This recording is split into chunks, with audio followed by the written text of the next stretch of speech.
O'zbekistonda 2 million bola uchun boshlang'ich ta'lim sifati yaxshilanadi. New York Times ko'hna Buxoro dunyoni hayratlantirishda davom etmoqda. Chirchiq va Sirdaryo baliqlaridan mikroplastik elementlari aniqlandi.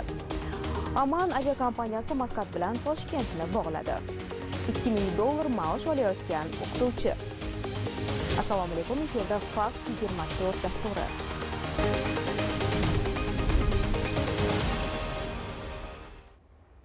Bugun xalqaro moliya tashkilotlari bilan mamlakatimizda turli yo'nalishlarda yirik loyihalar amalga oshirilmoqda. Xususan, Jahon banki bilan qo'shimcha zamonaviy maktablar qurish bo'yicha ishlar amalga oshirilmoqda.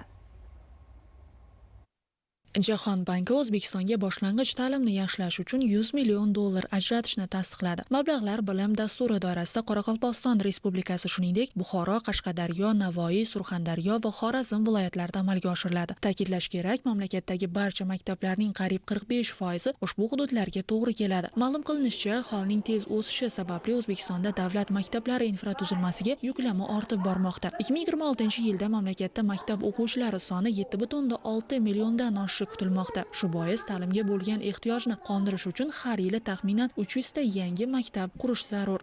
The World Bank approved today the BILIM project to support improvement of learning outcome in Uzbekistan.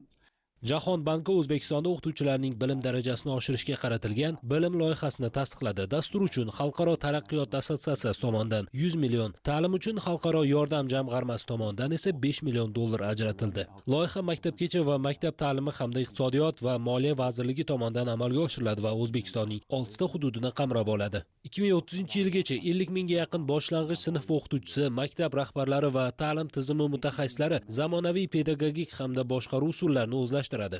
Bundan tashqari boshlang'ich maktablarda qariyb 27 mingta yangi o'quv o'rni yaratiladi. Ta'limni boshqarish va ma'lumotlarni yig'ish tizimi takomillashtiriladi.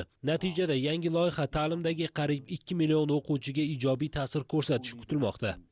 Dasturning umumiy moliyalashtirish hajmi $378 million tashkil etadi. Shundan $273 million O'zbekiston hukumati, $100 million Jahon banki hamda ta'limni moliyalashtirish xalqaro jamg'armasining $5 million granti hisobidan ta'minlanadi. 2030-yilgacha dastur boshlang'ich sinflarda dars beruvchi 50 ming nafar o'qituvchi, maktab rahbarlari va ta'lim tizimi administratorlarining pedagogik hamda boshqaruv salohiyatini mustahkamlashga yordam beradi. Shuningdek, yangi maktablar qurish va mavjudlarni kengaytirish orqali boshlang'ich sinflar qo'shimcha 27 mingta o'quv o'rni yaratiladi.